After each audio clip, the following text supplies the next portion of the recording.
I mean, they were talking about what, 19 billion of that 25 billion that they were looking at savings was just based on that QI initially. They've pushed it Yeah, back, and some of the numbers that you guys are pushing out now, it's over $2 billion a year. yeah. The let me see if I can pull it up. But yeah, it if it goes up to 5 stars, it would affect, about 4.6 million members, in terms of members that are part of health plans that would be losing, 5 to 1% of your revenue over. Oh, I forget the latest how much revenue is paid out to these people. Is it like 330, 360 billion a year for MA revenue, something like that.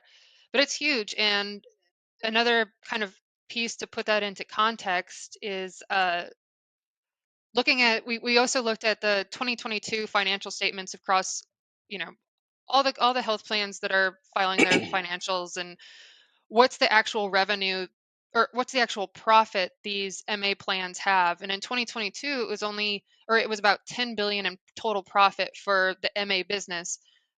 So putting that into context with um, how much this would say, CMS is projecting what, like 2.6, like that's just wiping out like almost like 30% of potentially profit for this MA space. So, um, putting it into that kind of context is, you know, can be huge. And it can also be kind of deceiving when CMS puts this stuff out there, when they try and sell it as a percent of total revenue, and people are like, oh, it's not a big deal if it cuts out, 0.1% of revenue. But it is a big deal because it focuses on a small cohort of Right. contracts, and it's going to hit, and it's not spread out over everyone. And that's how they sell it, is it's, a small Mhm. percent of total MA revenue.